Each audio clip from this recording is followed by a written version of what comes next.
नमस्कार मित्रों, आप सभी का स्वागत है अपने चैनल दीपू क्लासेस में। और सर्वप्रथम सभी मेरे गुरुजनों को और सभी मेरे विद्यार्थियों को गुरु पूर्णिमा की हार्दिक शुभकामनाएं। और जैसे कि आज तारीख है हमारी 24 जुलाई, तो हम लेकर आए हैं आपके लिए 24 जुलाई का करंट अफेयर। तो यहाँ से टॉप 10 मोस्ट एक्सपेक्टेड क्वेश्चन आपके लिए जाएंगे, जो आगामी आपका कोई भी कॉम्पिटिटिव एग्जाम होगा तो उसमें आपके लिए काफ़ी हेल्पफुल रहने वाला है सेशन। तो बिना किसी देरी के स्टार्ट करते हैं आज का सेशन। तो पहला क्वेश्चन है, उत्तराखंड कांग्रेस के नए अध्यक्ष कौन बने हैं? तो हाल ही में गणेश गोदियाल जी उत्तराखंड कांग्रेस के नए अध्यक्ष के रूप में नियुक्त हुए हैं। इनके बारे में पढ़ते हैं, या फिर कहा जाए यहाँ पे उत्तराखंड की बात हुई है तो इसके बारे में समझ लेते हैं। तो उत्तराखंड की स्थापना 9 नवंबर 2000 में हुई। उत्तराखंड की राजधानी देहरादून गैरसैंण है। उत्तराखंड के मुख्यमंत्री पुष्कर सिंह धामी हैं। कहा जाए इनने किसकी जगह ली है, ये आपको कमेंट बॉक्स में नीचे बताना है। उत्तराखंड के गवर्नर बेबी रानी मौर्य हैं। उत्तराखंड के मुख्य न्यायाधीश राघवेंद्र सिंह चौहान, काफ़ी इंपॉर्टेंट है, याद रखिएगा। उत्तराखंड के दो पड़ोसी राज्य जो उत्तराखंड की सीमा साझा करते हैं, हिमाचल प्रदेश और उत्तर प्रदेश। उत्तराखंड के दो पड़ोसी देश की अगर बात की जाए तो दो देश जो इससे सीमा साझा करते हैं तो तिब्बत, चीन और नेपाल। अगर बात करें लोकसभा में उत्तराखंड से 5 सीटें आती हैं, राज्यसभा की 3 सीटें हैं और विधानसभा की 71 सीटें हैं। उत्तराखंड की अगर प्रमुख झीलों की बात की जाए तो नैनीताल झील बहुत प्रसिद्ध है, सभी लोगों को पता भी होगा। डोडीताल झील, भीमताल झील, सातताल झील, राकसताल झील, मालाताल झील, देवताल झील, खुरपाताल झील, झिलमिल ताल झील, द्रोणसागर झील, गिरताल झील। तो जितने भी ताल वाले शब्द हैं वो सारी के सारी जितनी भी झील हैं वो सब कहाँ से हो जाएंगी? उत्तराखंड से।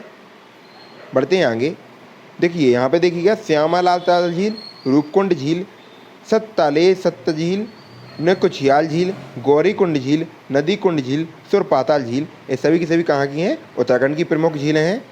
बात करें अगर नेशनल पार्कों की तो देखिएगा, उत्तराखंड के जिम कॉर्बेट नेशनल पार्क, जो हैली नेशनल पार्क के भी नाम से जाना जाता है, भारत का सबसे पुराना राष्ट्रीय उद्यान है, जिसकी स्थापना 1936 में हुई थी। यह भी उत्तराखंड में स्थित है।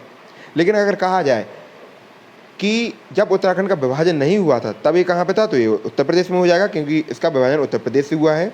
नंदा देवी राष्ट्रीय उद्यान, गंगोत्री राष्ट्रीय उद्यान, फूलों की घाटी राष्ट्रीय उद्यान, राजाजी राष्ट्रीय उद्यान, गोविंद पशु विहार राष्ट्रीय उद्यान, ये सभी के सभी नेशनल पार्क कहाँ के हैं?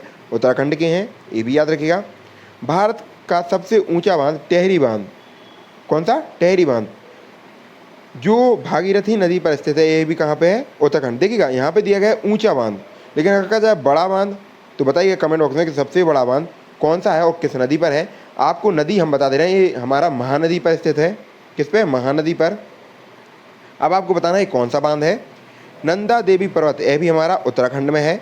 उत्तराखंड में स्थित गंगोत्री ग्लेशियर, जहाँ से गंगा नदी निकलती है, और यमुनोत्री, जहाँ से यमुना नदी निकलती है, ये भी कहाँ पे है? उत्तराखंड में है। चिपको आंदोलन, सुंदरलाल बहुगुणा, चिपको आंदोलन जो कि पेड़ों को काटने से बचाने के लिए किया गया था, यह भी कहाँ से स्टार्ट हुआ था? हमारा उत्तराखंड से ही स्टार्ट हुआ था। कहा जाए किसने स्टार्ट किया था? तो सुंदरलाल बहुगुणा ने। पेड़ों को बचाने के लिए ये क्या करते थे, इसमें लोग बाग पेड़ों से चिपक जाते थे कि इसकी कटाई मत करो। बढ़ते हैं अगले क्वेश्चन की ओर। दुनिया का पहला 3D प्रिंटेड स्टील पैदल यात्री पुल, यानी कि जिसे स्टील ब्रिज के नाम से जाना जाता है, किस देश में बनाया गया है? तो ये एम्स्टर्डम में बनाया गया है।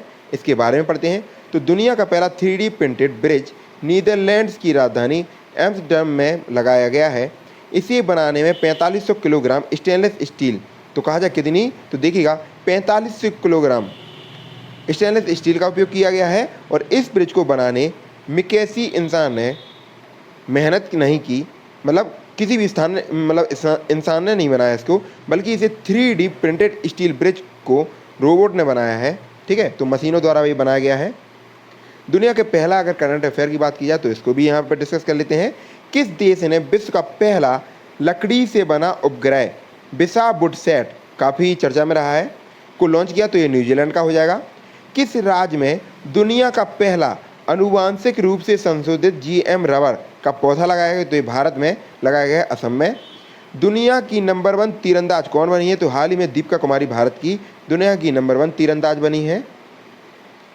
बिटकॉइन को लीगल करेंसी के रूप में मान्यता देने वाला दुनिया का पहला देश कौन सा बना है? तो हाल ही में अल सल्वाडोर भारत का दुनिया का पहला ऐसा देश बन गया है जिसने बिटकॉइन को लीगल करेंसी के रूप में मान्यता दे दी है।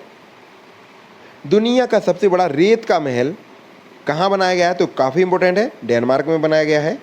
बढ़ते हैं अगले क्वेश्चन की ओर। किस राज्य की सरकार ने दलित बंधु योजना, पहले दलित सशक्तिकरण योजना के नाम से मतलब नाम था इसका, लेकिन अब हो गया है दलित बंधु योजना, तो इसकी शुरुआत कौन से राज्य ने की है? तो ये हमारा तेलंगाना की है। इसके बारे में पढ़ते हैं। तो तेलंगाना के मुख्यमंत्री जिनका नाम है के चंद्रशेखर राव, नई दलित सशक्तिकरण योजना को अब दलित बंधु योजना के नाम से लॉन्च करेंगे। इस योजना के इस योजना के तहत पात्र दलित परिवारों को सीधे उनके खाते में 10 लाख रुपए का नगद एक राशि दी जाएगी ताकि वो अपना भरण पोषण और अपना विकास कर सकें। अब टॉप 5 योजनाएं जो चली हैं उनके बारे में भी यहाँ पर डिस्कस कर लेते हैं। तो देश की पहली चिकित्सा शिक्षा छात्र बीमा योजना किस राज्य की सरकार ने शुरू की है? तो मध्य प्रदेश की सरकार ने। किस राज्य की सरकार ने मुख्यमंत्री आशीर्वाद योजना, बहुत ही ज़्यादा इंपॉर्टेंट, तो ये भी हमारा मध्य प्रदेश ने स्टार्ट किया है। और मध्य प्रदेश के मुख्यमंत्री का नाम आपको कमेंट बॉक्स में बताना है। हाफ बिजली बिल योजना किस राज्य की सरकार ने शुरुआत की है हाफ बिल बिजली योजना की? तो ये छत्तीसगढ़। जितना आपका बिल आएगा उससे आधी रकम आपको देनी पड़ेगी, बाकी वहन सारा पूरा उसका राज्य सरकार करेगा। किस राज्य की सरकार ने 5 रुपये में गरीबों को दोपहर में भरपेट भोजन देने वाली माँ की रसोई योजना की शुरुआत की है? तो काफ़ी इंपॉर्टेंट, माँ की रसोई योजना कौन से राज्य में स्टार्ट हुई है? पश्चिम बंगाल में। इसमें होगा क्या कि दिन का जो भोजन है आफ्टरनून का, उसमें 5 रुपये में भरपेट थाली मिलेगी, लेकिन सिर्फ एक सीमित या फिर कहा जाए एक लेवल स्तर बनाया गया है, जो उसमें बिलोंग करते हैं उन्हीं परिवार वालों को ये मिलेगा, मतलब गरीबों को। किस राज्य केंद्र शासित प्रदेश ने घर घर राशन योजना की शुरुआत की है? तो ये दिल्ली में, कि प्रत्येक घर को राशन मिलना चाहिए, और जहाँ के मुख्यमंत्री अरविंद केजरीवाल जी हैं। विकास काफ़ी चरमोत्कर्ष पर है। क्वेश्चन नंबर 4, रग्बी लीग विश्व कप 2021 का आयोजन कौन सा देश में होगा या फिर मेजबानी कौन सा देश करेगा? तो इंग्लैंड में इसका आयोजन होगा। इसके बारे में पढ़ते हैं। जो भी आगामी प्रतियोगिता है वो कहाँ पे होनी है, कब होंगी, इसके बारे में डिस्कस कर लेते हैं। तो 2023 में होने वाली आईसीसी क्रिकेट विश्व कप का आयोजन कौन सा देश करेगा? तो भारत करेगा। 2021 में होने वाला एशिया कप क्रिकेट टूर्नामेंट कौन सा देश करेगा? श्रीलंका। खेलो इंडिया यूनिवर्सिटी गेम 2022 का सेकंड एडिशन कहा जाए दूसरा संस्करण कहाँ पे? कर्नाटक राज्य में होगा। 2024 में होने वाले शीतकालीन युवा ओलंपिक का आयोजन कौन सा देश होगा? दक्षिण कोरिया करेगा। विश्व बैडमिंटन चैंपियनशिप 2026 की मेजबानी कौन करेगा? भारत ही करेगा। बढ़ते हैं आगे अगले क्वेश्चन की ओर। लिवरपूल को यूनेस्को की विश्व विरासत सूची से हटा दिया गया है। यह शहर किस देश में स्थित है? तो लिवरपूल सभी को पता है इंग्लैंड का है। ऑप्शन नंबर बी हो जाएगा यहाँ से। इसके बारे में पढ़ते हैं। तो वर्ल्ड हेरिटेज कमेटी ने लिवरपूल सिटी को यूनेस्को की विश्व धरोहर या विश्व विरासत सूची से हटा दिया है। बता दें कि ब्रिटिश साम्राज्य के निर्माण में एक प्रमुख व्यापारिक बंदरगाह के रूप में इसकी भूमिका अभी तक रही थी। 2004 में लिवरपूल को डॉक को, मतलब यहाँ का जो डॉक होता है, डॉक वही होता है जो विमान, जो आपके जहाज़ वगैरह होते हैं ना जहाँ से निकलते हैं, उसको कहते हैं डाक। तो डाक को यूनेस्को की विश्व धरोहर सूची में सूचीबद्ध किया गया था, जो अब हाल ही में हटा दिया गया है। यहाँ पे अगर यूनेस्को की बात हुई थी तो यूनेस्को के बारे में पढ़ते हैं। तो यूनेस्को का फुल फॉर्म हो जाएगा United Nation Educational Scientific and Cultural Organization, Hindi में संयुक्त राष्ट्र वैश्विक वैज्ञानिक एवं सांस्कृतिक संगठन। स्थापना 16 नवंबर 1945 में हुई। मुख्यालय इसका पेरिस फ्रांस में है।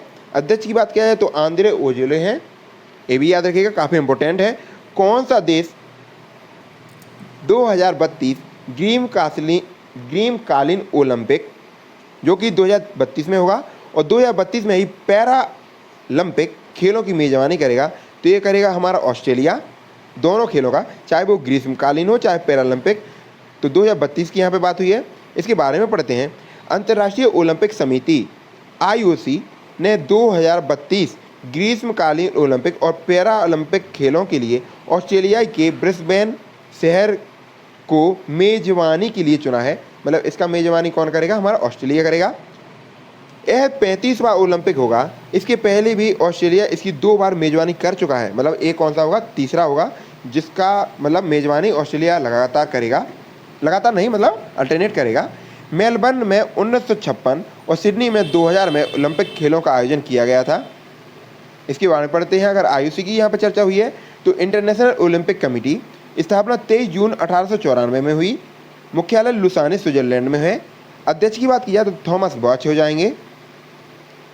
ओलंपिक खेल किस वर्ष सबसे पहले आयोजित किए गए थे? तो सबसे पहले यूथेंस यूनान में आयोजित किए गए थे 8 अप्रैल 1896 में।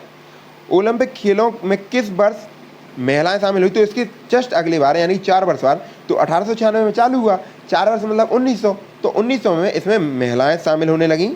ओलंपिक खेलों को श्रेय करने का श्रेय किसे जाता है या किसे ओलंपिक खेलों का पितामह के रूप में जाना जाता है? तो पेरे डी कोवर्टिन को। ओलंपिक खेल का आदर्श वाक्य क्या हो जाएगा? सिटियस, अल्टियस और फोर्टियस। इंग्लिश में इसका मीनिंग हो जाएगा फास्टर, हायर, स्ट्रॉन्गर। कितने छल्ले होते हैं? तो 5 छल्ले होते हैं, जो 5 महाद्वीप के अलग अलग छल्ले हैं। जैसे कहा जाए, हमने इसकी ट्रिक भी बता दी है, अगर ना देखी हो तो वो भी आप देख लीजिएगा, चैनल पर वीडियो पड़ी है। नीला हो जाएगा यूरोप का, काला हो जाएगा अफ्रीका, लाल अमेरिका, हरा ऑस्ट्रेलिया और पीला एशिया। किन 3 वर्ष ओलंपिक खेलों का आयोजन नहीं किया गया? तो वर्ल्ड वार या किसी भी विपदा के समय इसका आयोजन नहीं हुआ है। तो 1916, 1940 और 1944 में इसका आयोजन नहीं हुआ है। ओलंपिक खेल का आयोजन कितने वर्षों के अंतराल पर होता है? तो जैसे कि हमने बता दिया, 1896 में पहली बार और 1900 में दूसरी बार, यानी 4 साल के अंतराल में इसका आयोजन होता है। 1900 में महिलाएं इसमें शामिल होने लगीं। बढ़ते हैं अगले क्वेश्चन की ओर। भारत के उपराष्ट्रपति जिनका नाम है M वेंकैया नायडू ने पेल्लुको पट्टाभिषेकम नामक पुस्तक का विमोचन किया है।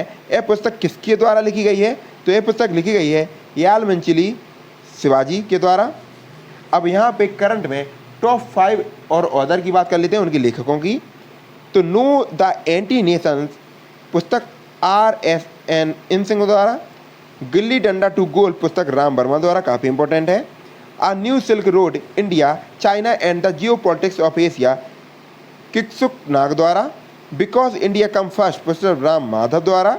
Advantage India the story of Indian tennis पुस्तक अनिधा दत्ता द्वारा। सारी की सारी इंपॉर्टेंट है, याद रखिएगा। बढ़ते हैं अगले क्वेश्चन की ओर। 11वीं मेकॉक गंगा सहयोग बैठक भारत की तरफ से इसमें कौन शामिल हुए हैं, या फिर कहा है भारत को इसमें किसने रिप्रेजेंट किया है? तो S जयशंकर ने 11वां मेकॉक गंगा सहयोग के लिए भारत की ओर से अपना नेतृत्व निभाया है। इसके बारे में पढ़ते हैं। तो मेकॉक गंगा सहयोग के बारे में, मेकॉक गंगा सहयोग में 6 देश, जिसमें भारत और अन्य 5 आसियान देश, जो कि कौन कौन है? कंबोडिया, लाओस, म्यांमार, थाईलैंड और वियतनाम। इनमें सबसे कहा जाए, इन सभी ने मिलकर मेकॉक गंगा सहयोग में भाग लिया है। यह पर्यटन, संस्कृति, शिक्षा, परिवहन और संचार में सहयोग की दिशा में प्रारंभ की गई एक पहली पहल हो जाएगी। इसे वर्ष 2000 में लाओस में वियतनाम में सबसे पहले प्रारंभ किया गया था। S जयशंकर हमारे देश के कौन है? विदेश मंत्री हैं, ये भी याद रखिएगा। बढ़ते हैं अगले क्वेश्चन की ओर। आकाश NG मिसाइल का सफल परीक्षण किसने किया है? तो ये बार बार रिपीट क्वेश्चन हुआ है, DRDO ने किया है। इंपॉर्टेंट फैक्ट देख लेते हैं। तो रक्षा अनुसंधान एवं विकास संगठन DRDO, Defence Research Development Organisation, ने उड़ीसा के तट एकीकृत परीक्षण रेंज से नई पीढ़ी की आकाश मिसाइल का सफलतापूर्वक उड़ान परीक्षण किया है। आकाश NG हथियार प्रणाली एक सतह से हवा में, कहा जाए क्या करती है? तो सतह से हवा में मार कर सकती है, जो लगभग 60 किलोमीटर की दूरी से लक्ष्य पर हमला कर सकती है। मतलब 60 किलोमीटर की रेंज में अगर कोई कहीं पे निशाना दागना होगा तो ये उसके लिए ठीक है। और 2.5 मैच तक की गति, यानी बहुत तेज उड़ान भर सकती है। बढ़ते हैं आगे। आज का लास्ट क्वेश्चन। टोक्यो ओलंपिक 2021 का शुभंकर क्या है? तो कहा जाए क्या इसका शुभंकर हो जाएगा? तो देखिएगा, दोनों हो जाएंगे, मिराई तोबा और सोमाइटी, ये दोनों के दोनों टोक्यो ओलंपिक 2021 के शुभंकर हो जाएंगे। जैसे कि कहा जाए कि आपका बताना है रेल का शुभंकर कौन होता है, बताना है भालू होता है, शेर होता है, कुत्ता होता है, या गधा होता है, या हाथी होता है। देखिए इसके इंपॉर्टेंट फैक्ट पढ़ते हैं। तो टोक्यो में होने वाले ओलंपिक खेलों के शुभंकर को मिराई तोबा और सोमाइटी नाम दिया गया है। इसे खास जापानी इंडिगो ब्लू रंग का पैटर्न दिया गया है, याद रखिएगा। ये जापान की सांस्कृतिक परंपरा और आधुनिकता दोनों का प्रतिनिधित्व करते हैं। मिराई तोबा जापानी कहावत से प्रेरित है। जापानी शब्द मिराई तोबा में मिराई का अर्थ भविष्य और तोबा का अर्थ अनंत काल होता है। और इन्हीं अब 10 क्वेश्चन का रिवीजन कर लेते हैं। उत्तराखंड कांग्रेस के नए अध्यक्ष गणेश गोदियाल जी बने हैं। दुनिया का पहला 3D प्रिंटेड स्टील पैदल पुल, यात्रियों का पैदल पुल किसने बनाया है? तो बिना आदमियों के बनाए, ये रोबोट के द्वारा बनाया गया है एम्स्टर्डम में। किस राज्य की सरकार ने दलित बंधु योजना, जिसका पहले नाम था दलित सशक्तिकरण योजना, का शुभारंभ किया? तो तेलंगाना में शुरुआत हुई है। रग्बी लीग विश्व कप 2021 का आयोजन कौन सा देश करेगा? इंग्लैंड। लिवरपूल को यूनेस्को के शहर से हटा दिया गया है, किस शहर या किस देश में स्थित है? तो इंग्लैंड में। इसे 2004 में सूची में शामिल किया गया था। कौन सा देश 2032 ग्रीष्मकालीन ओलंपिक और पैरालंपिक खेलों की मेजबानी करेगा? तो ये ऑस्ट्रेलिया करेगा। भारत के उपराष्ट्रपति एम वेंकैया नायडू ने पेल्लुगु पट्टाभिषेकम पुस्तक का विमोचन किया है, किसके द्वारा लिखी गई है? तो यालमेंचिली शिवाजी के द्वारा। 11वीं मेकॉन्ग गंगा सहयोग में भारत की तरफ से कौन शामिल हुआ? तो एस जयशंकर।